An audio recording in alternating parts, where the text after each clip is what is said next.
Greetings everyone. Today in this video, I would like to talk about an initiative by the Global Federal League called PDF Decoded. So let's see what it's all about. Before we proceed, something about myself. I'm Omkar Patnaik, founder and president of the Global Federal League. I'm a grade 11 humanities student and I'm a extremely passionate follower of Indian and world politics. I'm passionate about history, law, economics, and associated subjects. I'm a centrist libertarian and a keen advocate of Asian and world federalism. I'm an avid MEN delegate, a quiz enthusiast, a public speaker, and I write poems and articles. Coming back to the topic, before we proceed, let us have a look at the visual which we are seeing. Pacifism, democracy, and federalism. What are these? They are the three pillars of the Global Federal League. So why do we exactly believe in these ideals and what do they mean? Let's see.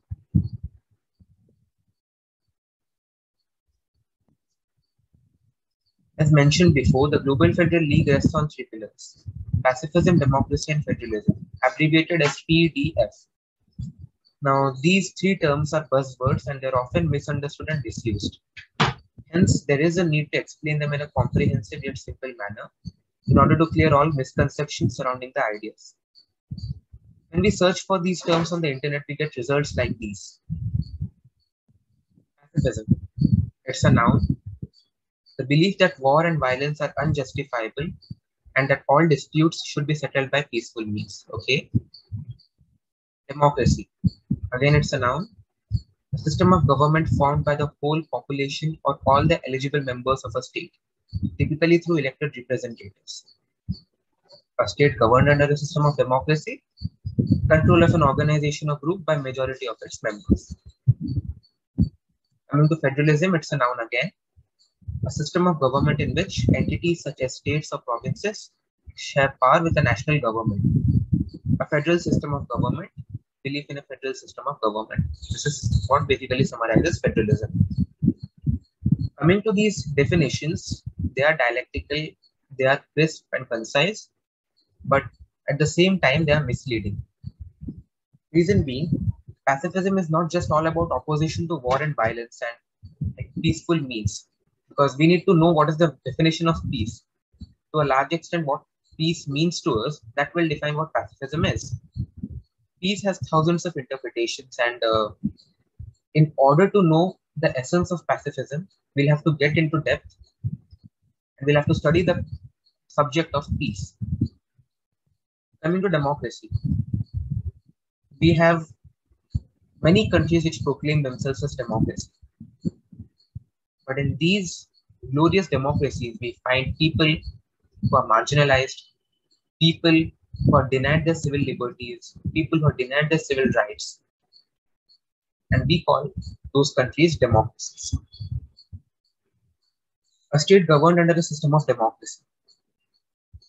Democracy is not necessarily a political concept, which it apparently seems to be. It's more of a sociological concept. Because just by entitling everybody to a right to vote, countries don't become democracies. People have to have equal opportunities, equal status in the society, equal scopes of development. That is democracy. But this definition, this narrows down the entire concept into a political idea, and we associate elections with democracy, leaving the most integral part, equality aside. Control of an organization by a group or group by the majority of its members. This can be a very good definition of majoritarianism, but it cannot absolutely define democracy, because if this were to define democracy, then all the majoritarian regimes that we see, all the discrimination that we see around us, racism and all other forms of social evils, they are democratic. Federalism, a system of government in which entities such as states or provinces share power with the national government. Okay, this necessarily does not have to be a national, because we can have national governments sharing their power with the world government too. And that is what basically GFL is campaigning for. This is again a narrow definition, because federalism does not just get confined to a political idea or a political framework.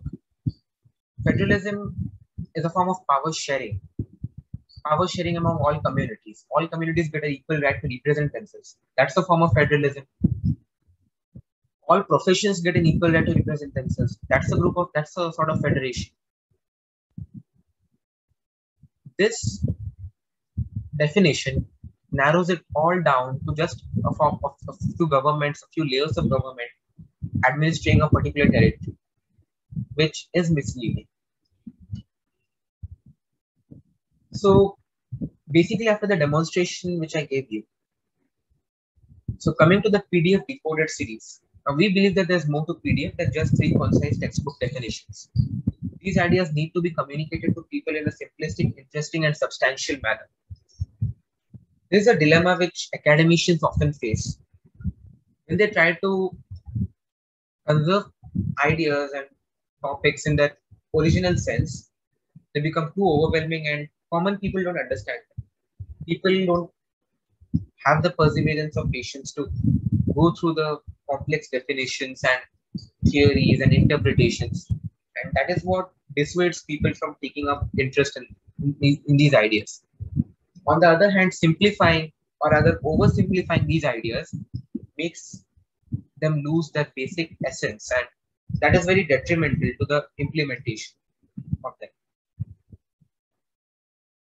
So we at the GFL, there's an initiative which we are taking up, the PDF Decoded series. We are trying to strike a right balance between maintaining and conserving the essence of these topics, meanwhile making it simplistic enough for your perusal. So in order to spread awareness regarding PDF, the GFL plans to create a series of modules on each of these ideas. We intend to analyze all the topics in depth and enable the viewers to have a clear understanding on them at the end. Okay, so what is this series going to cover? Prerequisite concepts. For example, in order to understand pacifism, you'll need to know about peace. Peace is another diverse concept, a broad concept which has many interpretations. There are many classifications of peace, and that is something which we'll need to understand first before proceeding with pacifism.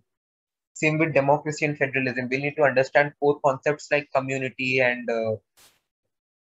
what exactly a human being is from a political point of view, from a social point of view. What exactly is a state or a nation? We need to get into a lot of things in order to understand these concepts. Then again, for federalism, we need to know what a government is. Coming to the origin of the concept, this is an integral part of our study, because how did the concept exactly originate? Where did it originate? The socio-economic conditions during the time when it was originating.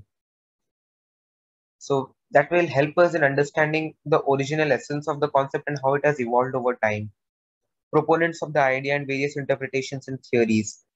So what did exactly different people have to say about this idea? How did they define this idea? Proponents of the idea, who all exactly followed these ideals, and then we can have a look at the countries which implemented these ideals, organizations which implemented these ideals, implementation and reception by the people. This is the most important part. How exactly did people receive these ideas and how were they implemented? So yeah, that's another important thing which we need to take into consideration. Criticism and arguments in favor of and against the idea. This will help us in analyzing the ideas in depth and thinking, like, associating ourselves with a particular school of thought. Like, do we agree with this or not? And accordingly, we can consolidate what exactly are our opinions in this regard. And then we are in a position to have and form an opinion on every topic which is associated with this particular idea. Important events associated with the idea. So again, like we'll be taking up case studies of how exactly did pacifist movements go, pro-democracy struggles, then how federalism worked as an idea.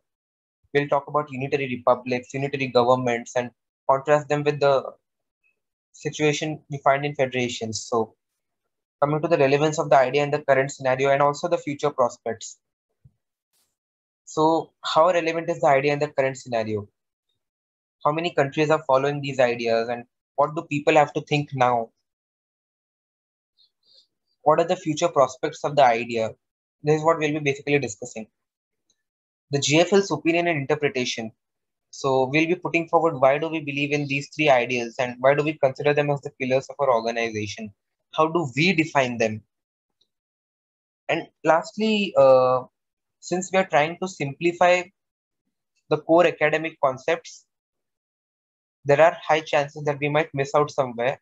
And in that case, for the interested viewers, we'll be sharing a few links and sources through which you can know more about these ideas and a few academic papers and websites at your perusal. So thank you very much for watching. May the world unite and stay tuned to our YouTube channel for further updates on this series.